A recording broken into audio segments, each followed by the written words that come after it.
Make sure you like, subscribe, and hit that bell icon.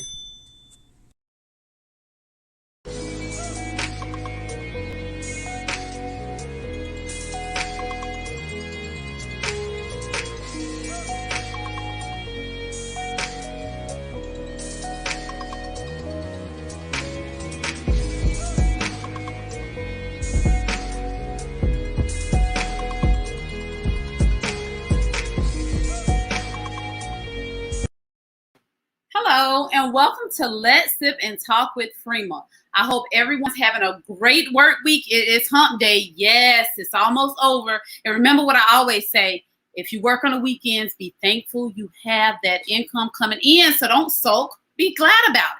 Today we have a very, very special guest, and I say very, very because Michelle, the computer lady, has a lot to offer us today. Y'all know Let's Sip and Talk with Freema. Through the week, we do interviews where we can learn from one another, motivate each other, and I feel Michelle can do that for us today. So if anyone you know, make sure you let them tune in, share. But without further ado, let's bring on Michelle, the computer lady, and see what she has to offer. Let's Sip and Talk with Freema and viewers today. Hello. Hi, Freema. How are you? I am fine. How are you doing on this lovely Wednesday? I am feeling amazing. That's great. So, Michelle, tell us a little about yourself before, I dive in with all the questions and everything. Well, first off, let me thank you for inviting me to your platform. I really appreciate just your support and your kindness. Now, as Michelle, the computer lady, I am the author and publisher of the Mommy Readers Collection series of nonfiction STEM picture books for children. I'm also a 5-year breast cancer survivor. I'm the new manager of public relations for the PIC TV network, and I'm also an instructor. I teach computer hardware repair at a school called Cellbotics. This is a performance hands-on immersive training program for beginners, and I teach them 8 ways to monetize how to be a computer support technician in the IT field. Wow. Okay. So you do have a lot to offer us. I'm so excited for this interview. So Michelle, before we go into everything else, the children's book. Okay. So what motivated you to decide you want to write children's book? You want to inspire children. What gave you that direction? Well, it was my battle with breast cancer. I had come home from surgery. Mm-hmm. And I'm sitting there contemplating as I'm healing about what I was going to do, how long I was going to live. And I wanted to leave a legacy of knowledge and wealth for our children. And so I was sitting there. I literally was going out of my mind. And God was like, stop, I got you. Right. And I started writing these books for kids. And my first book was entitled Mommy Is a Computer Smarter Than Me. And now I have a book out called Mommy, What's an Entrepreneur? And the Mommy Readers series goes into making sure that it's the questions that kids have. Maybe not on this level, but it's always, Mommy, what is this? Mommy, what is that? And so it came from that place of being a mom and a grandma and being able to fuse my love of technology into books for children. Right, right. I love that. And especially now, on my timeline on Facebook, I see a lot of individuals becoming entrepreneurs, building their brand, becoming their own boss. So that is definitely something in the near future that I can see our children of our next generation asking, Mommy, what's that? What's an entrepreneur? I see it all the time. So kudos to you for that. And I know I'm moving fast, but I have a reason for it. Where can they find these books that you have to offer us? Well, Mommy Was an Entrepreneur is an ebook. And this year, as I celebrate 5 years of beating breast cancer, I'm giving it away free on my website. And the website is T as in the, M as in mommy, R as in readers, C as in collection, U as in United, S as in states.com. And you go /# ebook, and we'll take you there. And it's just your name and your email address. And I'm giving away 1 million copies because I want children to know what entrepreneurship is. Right. Now, the wonderful thing about this book, it's about a mom teaching her daughter about entrepreneurship. And it also speaks to the life of Madam C.J. Walker. So it talks about what her and her husband do as parents and their businesses, and how the little girl is also an entrepreneur. So it's really very positive, and it's a wonderful picture book. Wow. And that's great. That's something we need right now. Because like I said, we see a lot of people rolling it out. A lot of people are doing their thing. A lot of people do have children as they're trying to strive for greater. So this is a book that I can see is beneficial for a lot of us. So thank you for that, Michelle.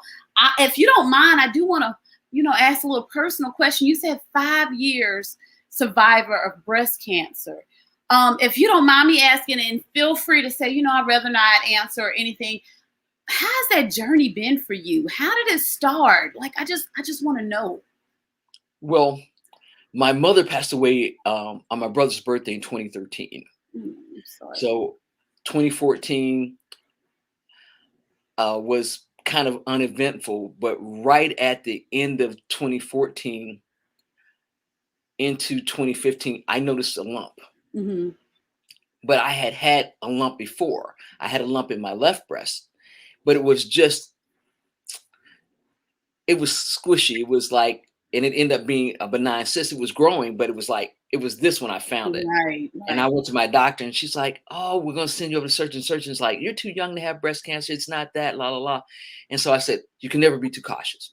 Right. So we took out 27 benign cysts. So when this one came, I was like, I'm going to watch it just to see. It different though? Very.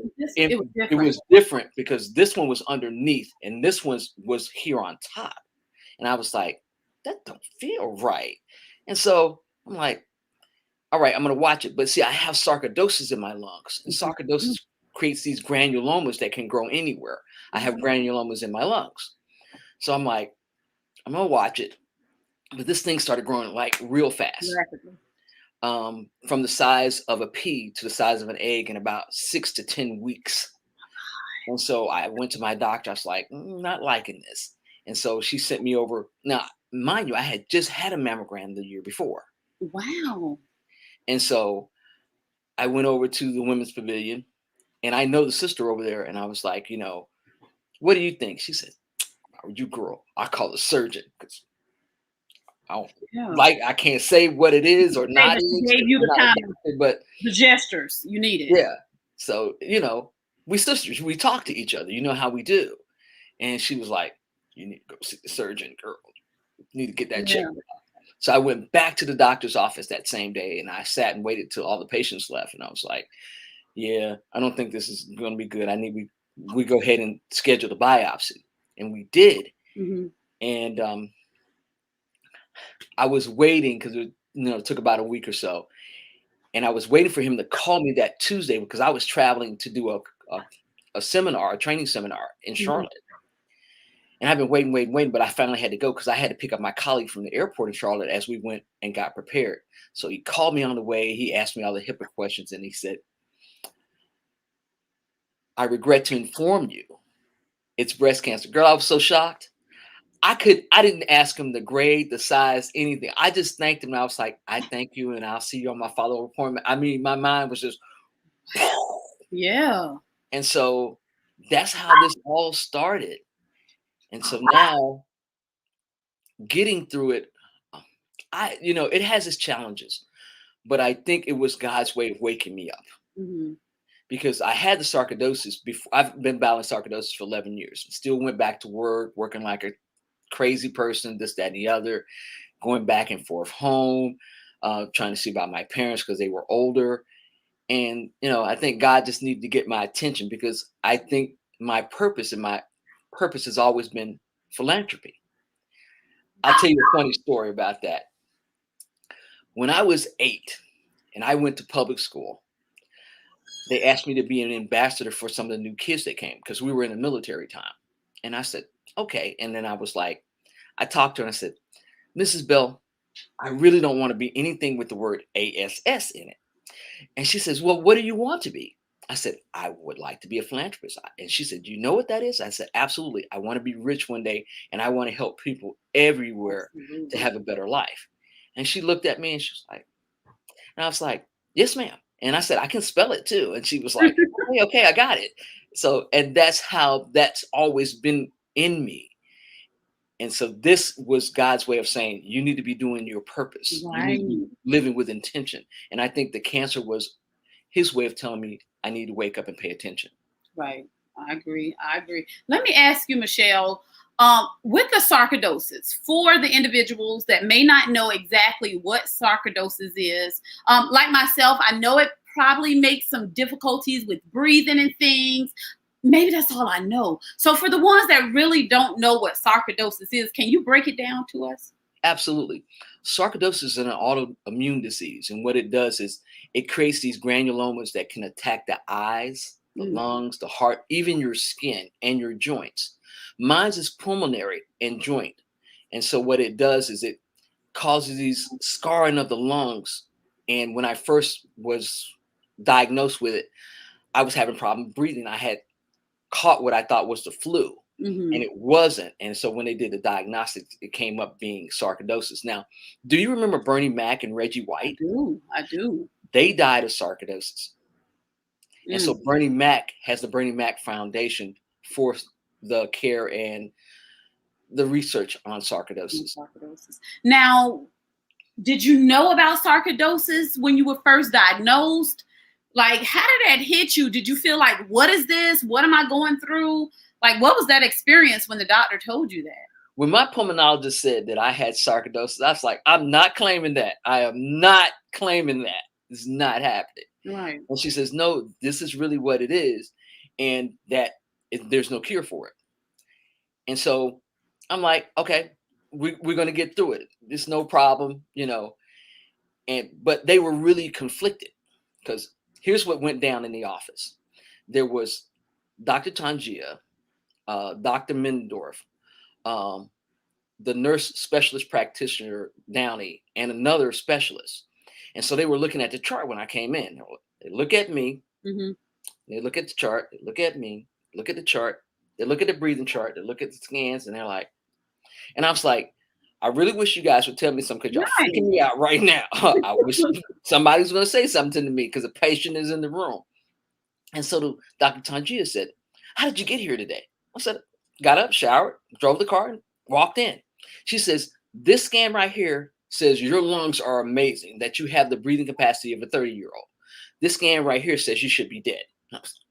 So what was the difference between 2 scans? Like, was it a couple weeks? Like what? No, see, the breathing test you take when you're there. So I took the breathing test that day, and it measures your lung capacity.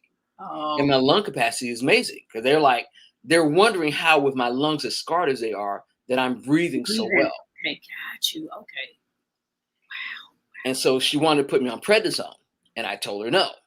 I said, because once the doctor tells me what's going on with me, I sit down and pour into the research on the disease, its origins, how it came to be, how this could have happened. Now, I'm not innocent in this.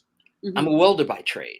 I've worked in chemical plants. I've done, I've worked in other refits where there's still smoke and all kinds of debris flying around. So there's no telling how it came to be. I mean, I've used like cleaning products and all kinds of stuff. So we don't know. No one knows the origin of it. They do know that a lot of African-American women get stricken by this particular disease. I have a viewer, Miss Olympia Johnson said, "Hi, Freema. Hey, Olympia.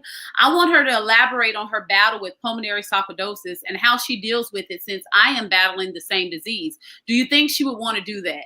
Would you be willing to do that? Just elaborate on your battle with it and how do you deal with it on an everyday, everyday life?" Well, for me, once we got over the diagnosis and once I could start to breathe again, I started doing breathing exercises. I didn't take the prednisone because it weakens the joints already. And I had sarcoidosis before the breast cancer. So I'm exercising. I do deep breathing exercising. And I use peppermint essential oils by my bed at night to help me breathe. I also have a wedge that I sleep on. I don't lay flat so I can breathe. And so I've learned to breathe and breathe through it. Now, I used to be a swimmer. And so once I got sarcoidosis, I started doing water aerobics again to help me with my deep breathing. My lung capacity is really good. It's just that my lungs are very scarred. And so like now with COVID, was locked down, couldn't do a whole lot of things, but I'm in my office. I have exercise equipment. Before the show, I was actually on my rebound and jumping up and down, trying to stay moving. Okay. Well, the one thing about sarcoidosis is sometimes it will resolve itself or go into remission. And sometimes you have flare-ups. I've only had one flare-up in the last 11 years. And that was because I was outside and we were at a park. And I had been doing a lot of, it was, we had the Mississippi picnic in Atlanta. I grew up in Meridian, Mississippi. Oh. And so they came to Atlanta.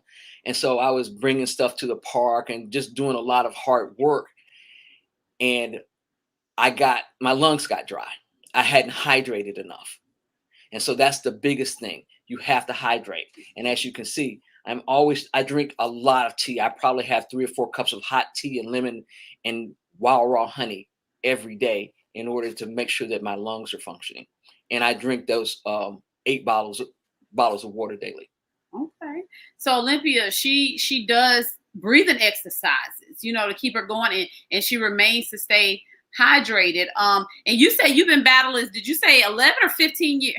11. 11 years. 11 years she has been battling this, Olympia. So, like I said, regardless if you reach one person in a day with your story or 2,500 people, as long as we get it out there and someone can learn from it and feel like they, this was meant for me, I feel like I did my job. So thank you so much for that, Michelle. I love the fact that you're so open and you're willing to share with us because we don't know how beneficial this can be for the next person, so thank you so much for that. Let's see. Donnell said, what a testimony. Oh my God, someone needs to hear this story. Absolutely. I agree. There's a lot of individuals out there that may not know what's wrong with them, may not know that they're battling sarcoidosis or may not know, check your breast. You just never know what's going on with that. I had a lump too, Michelle. That was in 2000 and I want to say maybe 6. And then I had it removed. And then it was benign. Then I got another one in 2013 and that was benign. So, I was like, whoo, but it's still kind of scary. You know what I mean? You still don't know what that outcome may be. I was told I eat entirely too much chocolate, which, to be honest with you, I had a Twix every day. Like I could not go without eating a piece of chocolate. I've stopped doing that now. So like you said, it's just different reasons for different things that may come your way, but we have to pay attention to our bodies. We really do have to pay attention to them. Ms. Johnson said exactly because people don't really know about it. Thank you. So make sure you share it, Olympia. Make sure you share it, Donnell. You were going to say something, Michelle? Well, as far as eating chocolate, you will want to try to switch to dark chocolate if you can. And it takes, trust me, I'm a milk chocolate with caramel and nuts girl. I understand it. But at the same time, you can find your way to dark chocolate. And you see, it says, let's sip. I saw the wine. Wine and dark chocolate is delicious if you get the right. Really? Okay, now we're talking. So okay, I might try it. Let's see. Well, it took me a while because literally, I love milk chocolate, caramel, and pecans. And so that's my favorite. But they have a dark chocolate version of it. What you have to do is get the higher quality chocolate. And Okay. unlike what we do when we get chocolate, you have to take a little wine, Take a little. swish it around. You're like, and you'll get it. It took me about 2 years to really acquire a taste for dark chocolate. It's not my preference, but it's a Right. healthier chocolate for us. Got you. Got you. Because when it was like, you got to let go of the chocolate, I'm thinking like, oh gosh, what am I supposed to do now? But I did. I let it go. I still have chocolate here and there. So going forward, I would try the dark chocolate with a little bit of wine if I have to have it. Exactly. So, Michelle, if you don't mind me asking you, and I hate to switch gears, but that's kind of what I do. Like to dive in, get out as much information as you will allow me to get. With your breast cancer, and I know you're a breast cancer survivor. How did you overcome that? Was there chemo? Was there long sessions of radiation? Like, how did you overcome that? All right. So I told you when the doctor told me, I regret to inform you that it's breast cancer. Mm-hmm. When I got back home, I poured into about 70 or 80 hours of research because I wanted to know everything there is to know about breast cancer. I'm one of those people. I'm a researcher. Right. Even as an author for children, I still make sure that I'm giving them factual information. All my books are nonfiction, so they're getting educated and entertained at the same time. Now, there are 40 different types of breast cancer for those that don't know it. 40. The other thing is 40. So when the pathology came back from the lab and I read the test and it says this, and the bottom in small letters said, this test is inconclusive. I'm like, so I read it again. This test is inconclusive. Now the test said I had a triple positive breast cancer. When they say anything that positive, that means you have something binding, a positive molecule that you have that will bind the medication that they want to give you to it in order to treat the breast cancer, which is great. I hate to stop you. When you say Sure. binding, that's a good thing or a bad thing? That's a good thing. Anything with a positive means that you have a receptor that the medication can bind to in order to help them treat the breast cancer. Okay. But like I told you, at the bottom of that page, it says the test is inconclusive. Now, my doctor, my oncologist wanted to give me chemo right after surgery. It's like, we're going to set you up with the surgeon. He's going to put a port in and we're going to give you chemo. And I'm like, no. And she's like, what do you mean no? I said, no, number one, this test is inconclusive. Because I had even gone over to my internist and said, read this for me because I want to make sure that my brain is not going nuts. Right. When we read, it's like, it says inconclusive. So there is a test called the Oncotype DX test. And so with the Oncotype DX test, they can pinpoint the type of cancer you have. So they sent the tumor for the Oncotype DX test. Well, it came back that my tumor was estrogen receptive only. Let me stop you really quickly. Now, is this a type of test that if we don't know that they can do this, that they won't do? Or this is something they automatically do to determine they don't? The thing about it is, unless you ask for it, you won't get it. That's why you have to advocate for yourself. That's why I was telling you, I did that 70, almost 80 hours of research to see what I had in front of me, and also what the medications that I would be taking or something they would give me depending on what type of cancer it is, what my choices were. But that's all in part of being an advocate. You have to remember, doctors, I'm not going to say they don't have your best interests, but they see so many patients that you're just a patient. You aren't Michelle. You aren't Freema. You aren't Jacqueline. You're a patient. You're a patient. And you don't have a name. And so it's up to you to work with the doctors as your advocate for your best health care. And so it's estrogen receptive. Well, guess what I had read? The NIH had a study for 10 years of women that had estrogen receptive breast cancers. Guess what? 75% of them did not require chemotherapy, and found out that chemotherapy did nothing for estrogen receptive tumors. Nothing. Zero. And so I told my doctor no to the chemo. I said, not taking it.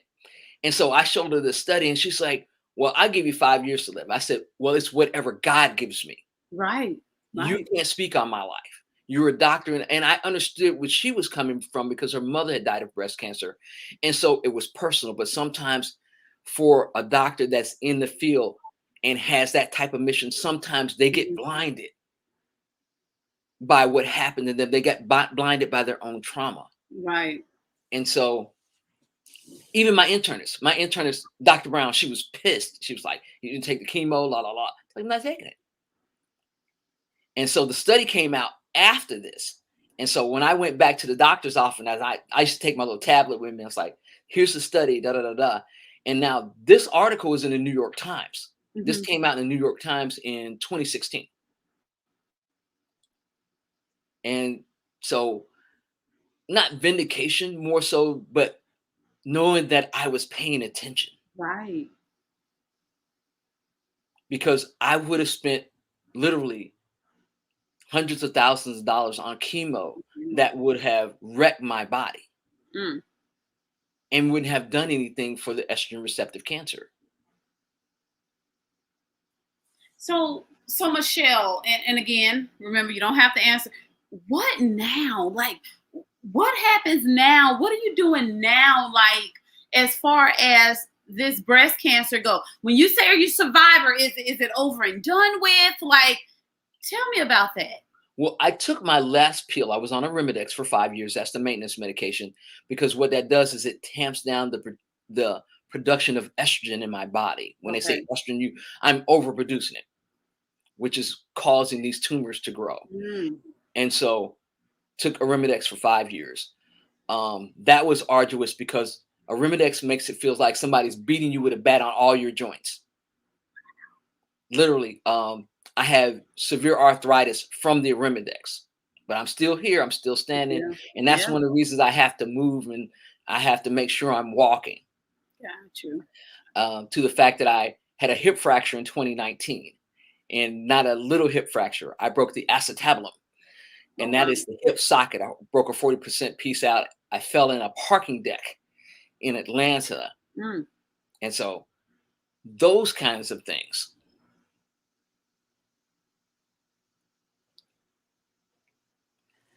And so it makes those, it literally attacks those joints. And so with the sarcoidosis attacking my joints and taking the Arimidex, I was in a lot of pain. So my doctor was like, she wanted me to take 2 more years of it.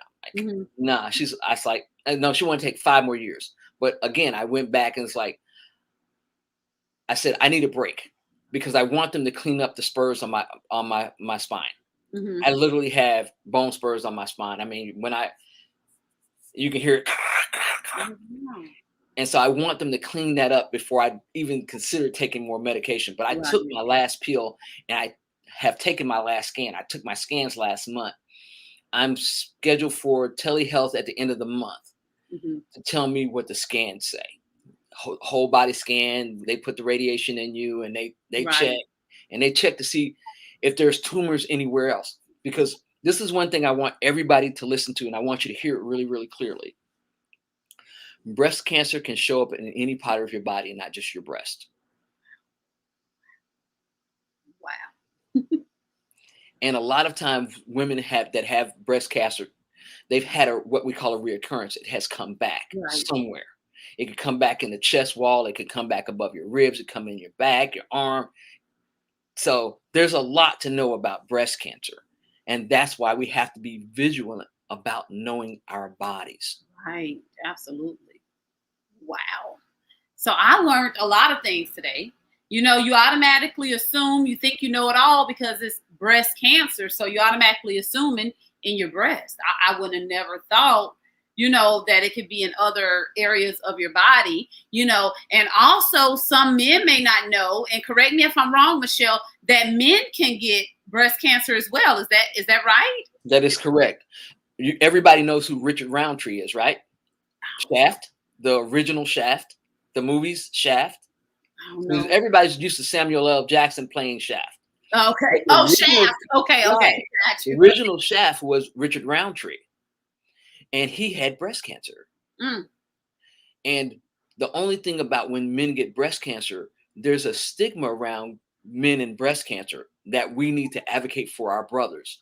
Now, only 3.7% of breast cancers are in men. So they have a low occurrence, but it doesn't mean it doesn't happen. So they also need to make sure that they're checking. And a lot of men, when they get breast cancer, they get it in the lymph nodes and underneath the arms. Oh, okay. Got you.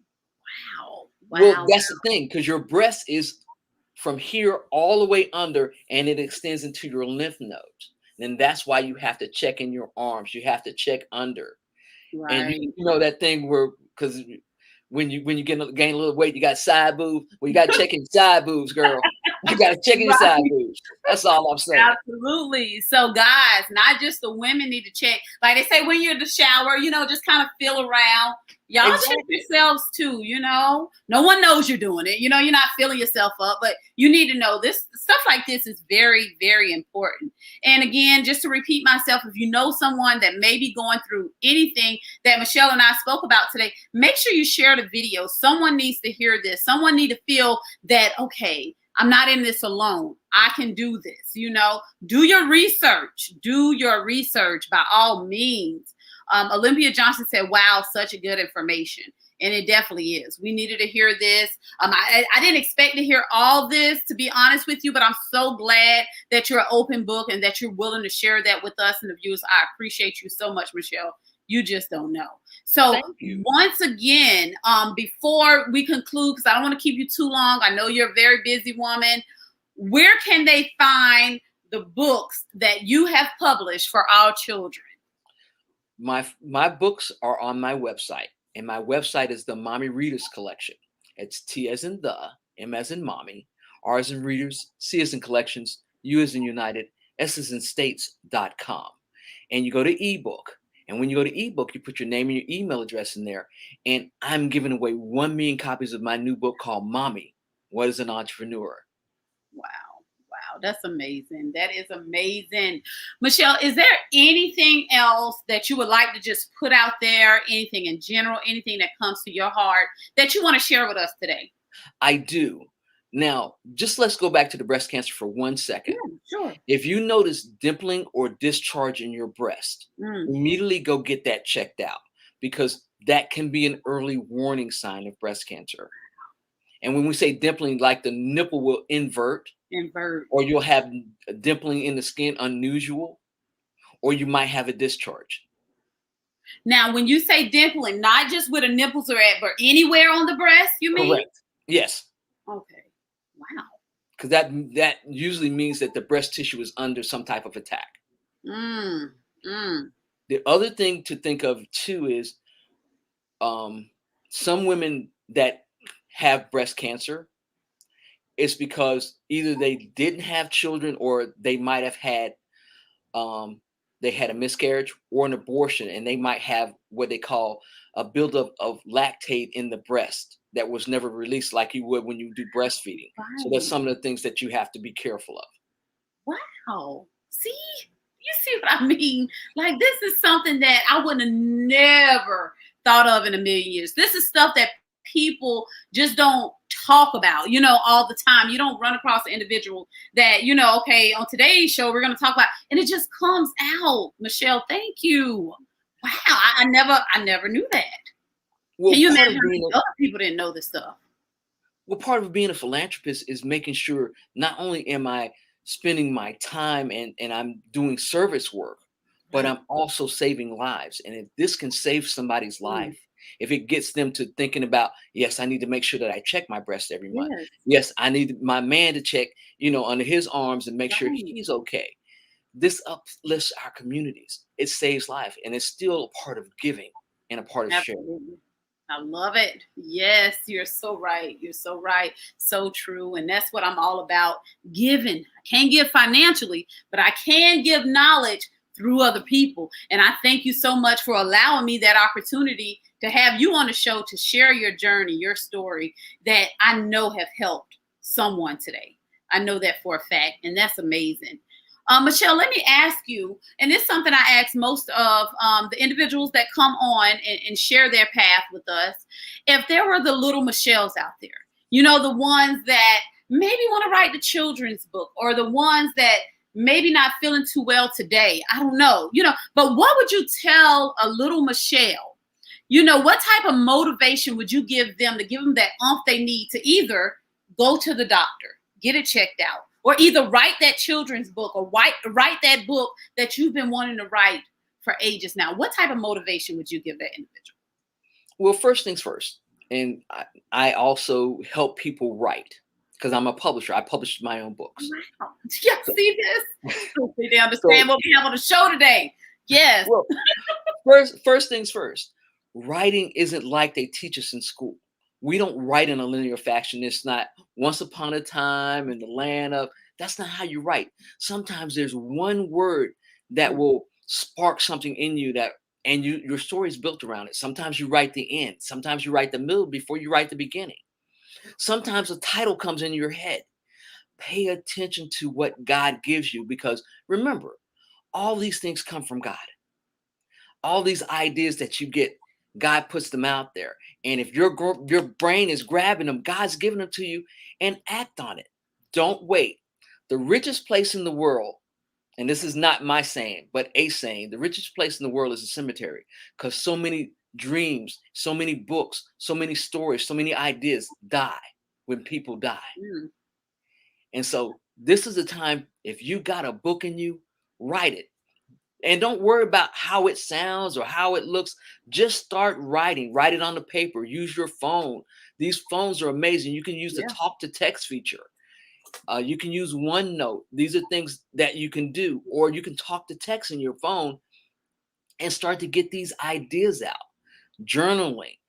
I also write cathartically. I'm Michelle the Midnight Writer. I write on Medium. So I do spoken word. All these things are these gifts that you get. Don't squander your gifts. You don't have to wait, and you don't need anybody's permission to do this. Absolutely. Wow. Look, I'll let author Shayla Show Enough say it. She said, powerful story. She writes children's books as well. And she was on the show recently. Thank you for tuning in, Miss Shayla. I really appreciate that. You said enough. There's nothing more I need to say to back it up. Get out there, do it. You don't need permission from nobody else. Write the book if you want to write it. Write the book if you want to write it. And don't care what the next person say. If you feel it, go for it. You won't know. So if someone wanted to reach out to you, Michelle, for your assistance as far as publishing, to utilize your services, how do they contact you for that? They can go to my website. And on my website, it's ask@tmrcus.com. And they can ask me questions. They can set up a time for me to do some coaching, those kind of things. Okay. So I'm always happy to help young authors. My publishing business isn't for the public per se. It is just a way for me to publish, but I'm into making sure that I mentor the next generation. So I want to say on that end, there are a lot of people that are vanity presses, and they're like, oh, we'll publish your book, this, that, and the other. Mm-hmm. Remember, you have to own your own ISBNs. You have to own your own. You have to have your EIN and set up your own publishing house to publish. You can publish under Amazon and KDP and all the rest of them, but remember, you don't own your intellectual property. And they also take a hefty royalty sum out of your books when you publish that way. I'm not saying that you can't. Right. I just want people to know what goes on when you talk about publishing on Amazon.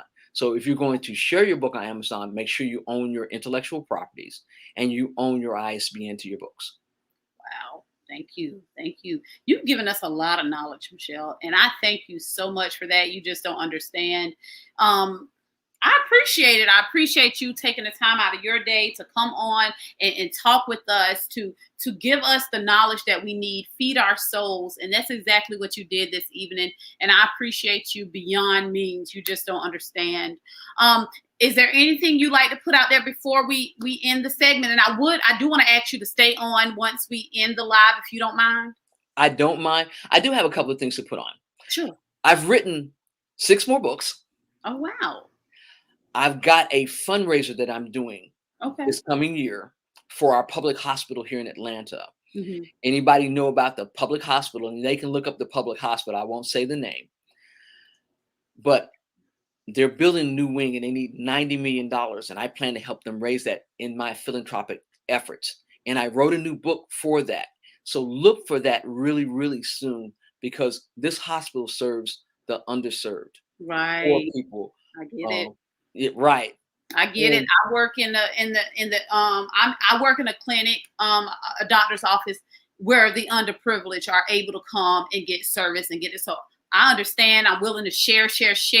You know, send me the link, send me the fundraiser information, whatever I have to do. I would definitely put it out there because I get it. Definitely. And so that's where I'm at. I'm writing other books that will be coming out soon. My goal and my last goal is to build housing for the homeless. That's one of the reasons I'm writing books. My mission is really philanthropic.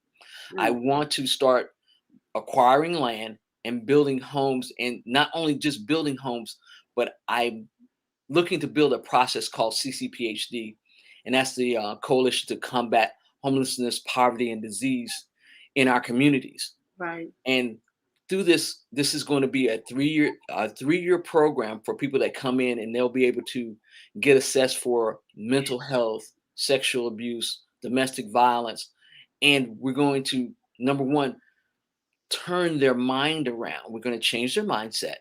We're going to teach everybody comes in working, but this program will be designed where they're in it 3 years. They get clean and sober, but they also work, but they also have money when they get out. I love it. So everything that they do towards work, half of it goes to the program for their necessaries, you know, their food, their lodging, you know, their clothes and this, that. But the other half goes into a bank account, because the other part of it is we need to make sure that people are financially solvent when they come out of these programs. Stop putting Band-Aids on. We need to fix the whole person. And when we fix the whole person, that's true uplift. Oh my God. Woo! Yes, definitely stay on. That was a lot, you know, and kudos to you. Kudos to you. We need this. I got your back in any way I can help. You know, I'm down for the cause, because this is me all day long. I want to give back in so many ways. I don't know how to go about it in all the ways, you know, but I do what I can.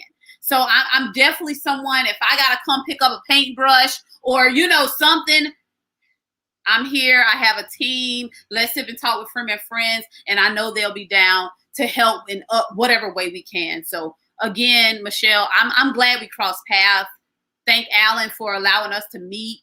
You know, that really, really, really means a lot.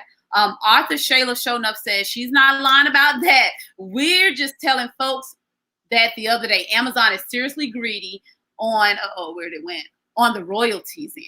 Wow. See, that's something else a lot of us don't know. Well, the thing about it is, and you have to think about it, when we talk about capitalism, they're using capital, or the word capitalism, they're using human capital to make or fund their isms, and that they're being rich, they're getting uplifted, and not so much the person. A lot of times when people say, oh, you're an author, or they hear that you're an author, people think you're automatically rich. It's not true. And they think, oh, well, they've got money or they're well-to-do. A lot of artists and a lot of authors struggle every day because people have that mindset of they think that they're rich. They're not. They struggle a lot. And it really costs to put out a book. It costs in advertising. It costs in. And so I want everybody to think about it. You don't have to. I'm not telling you to support me. I would love it. I'm not saying I wouldn't. But I want you to look at the small authors, all the indie publishers, and start to, if you're able, to support them and buy their books. It's really important. There's so many Black authors out there. The reason that you haven't heard about them is because no one's supporting independent authors and independent press. If you're doing these things, you're uplifting your community, because these dollars help our dollars circulate. Absolutely. Miss Olympia Johnson said, thank you for the information. Rashonda Mack said, I'm a breast cancer survivor. Thank you for sharing. And way to go, Rashonda. Keep that faith. Keep it going. You rock. I'm sorry. My little Mimi, she's happy. She's not happy. She's looking out the window, barking at a big dog that she can't do nothing to. Mimi's a little Yorkie. Let me hold her. That can't hurt a fly, but she barks. She thinks she's a big girl, Michelle. She's being disrespectful. I do apologize. Arthur Shayla said, absolutely. 100%. Yes. So you guys, I thank you all for tuning in. Make sure you guys share this footage. People need to hear this. People need to learn about it. People need to know there are 40 different kinds of breast cancer. That's something I didn't know. People need to look for the signs from the discharge from your nipples, and I know I'm going to say it wrong. I say indentions. What did you call it? The dimpling. The inversion of the nipple. The inversion of the nipple. Pay attention to those signs. Women, tell your men it's not just a woman or, something that can happen to the ladies. It can happen to the men too. Share this knowledge, people. Share the knowledge. Don't be selfish. Share it. Someone can benefit from this. And I got one more tip for you. Yes, Number one, we already know that obesity and sugar fuels cancer cells. So this is a good time. If you have been thinking about losing weight, this can be a motivator for you. I have been thinking about losing weight, but I can't let the sugar go. I put sugar in everything. Spaghetti, grits, oatmeal. Wild raw honey does the same thing. I don't know if it tastes the same. And but the thing about it is, did you know that wild raw honey does not spoil? It's the only fruit that doesn't spoil. Oh wow. I didn't know that. As long that. as there's not an introduction of water to it. Okay. You're very knowledgeable. I like you, Michelle. Thank you so much. I learned a lot in this 46 minutes. Again, I appreciate you so much. Please stay on. I do have a question to ask you, but I'll ask you off the camera. You can ask me any question. I'm one of those people. It's about me, so I'm gonna ask after. Now, if this is a Friday night when I just be open discussion, but yeah, I'm gonna ask after the camera. So anyway, you guys, thank you guys for tuning in. Oh, Rashonda said, substitute sugar with honey. And that's exactly what Michelle just said. Substitute it. Arthur Shayler said, I learned a lot also. Thank you, Michelle. Yeah, I learned a lot as well. I appreciate this. This is my whole goal. And I love it. I just love it. I appreciate it. So as we always say on Let's Sip and Talk with Freema, peace and love.